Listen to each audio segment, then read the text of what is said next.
আপনারা বল রাখবেন। আর দ্বিতীয় কথা হইলো আমাদের এলাকায় কোনো ল্যাম্প পোস্ট এগুলো দেওয়া হয়েছে একটাও জ্বলে না, একটাও জ্বলে না।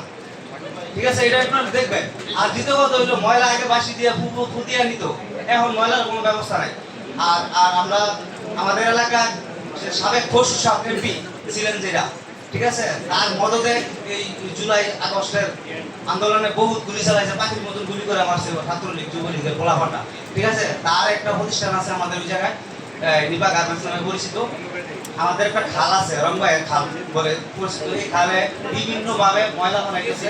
তারপর আপনার সিএস নকশা দেওয়া ওখান যদি টান দেন তাহলে বুঝতে পারবেন সে কতটুকু খাল দখল করছে। আমি অরিজিনাল ট্রেন লোকাল উত্তরখানের, ঠিক আছে, শোনেন আমার কথা। আর কিছু কথা আছে, একটু শোনেন। আমি প্ল্যাটফর্ম বাইরে না, আমার কথা কিন্তু শুনতে দেন। হ্যাঁ আচ্ছা ঠিক আছে। তো ওয়াশের পানি যেভাবে সে মনে করেন যে এই খালে ফালাইতেছে, একদম মনে করেন যে খালটার অবস্থা ব্যাপক খারাপ। আমার 5-6 বছর আগে আমার নানু বাসায় আসছিল, যে বলছিল যে দেখ খাল থেকে কিছু মাছ ধরে নিয়ে আসতে পারছি না। আমি বলো দিয়া মনে করেন যে 1 কেজি ওজনের আই মাছ নিয়েছি। সেই মাছটা এখন দূরে কথা পানি যাতে পায়ে ময়লা রাখছে, আমি যে পাও যে দিবেন এটার কোনো ব্যবস্থা নেই। লোসা আছে না, লোসা সেটা খারাপ পানি, মশার ব্যবস্থা বুঝে আমি শুরু করি। গাছের গোড়ায় পানি দেন, আগে আগে আগাত পানি দেন না গাছের গোড়া ঠিক করেন, গাছের নই ঠিক। আপনি মশা যদি কাজ করতে চান তাহলে যে তুরাগ নদী এইসব আবিজাবি যে নদীগুলো আছে এই নদীগুলো পানি ঠিক করেন আপনি।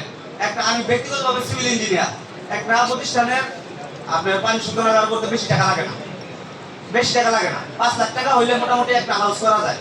আর পানি শোধনাগারের জন্য আপনার মনে করেন যে দিতে হইব চুন, ঠিক আছে, আর নাহলে ব্লিচিং পাউডার দিয়ে দিলে পানি কমপ্লিট করে দিলে আমি পানিটা ছেড়ে দিন, খালাও কোনো সমস্যা নাই, খাল পুরো পরিষ্কার। কিন্তু সেগুলো আমরা পাইতেছি না, আমরা খুব ভুক্তভোগী। ঠিক আছে, এটা একটু আপনি দেখবেন। ধন্যবাদ আপনাকে।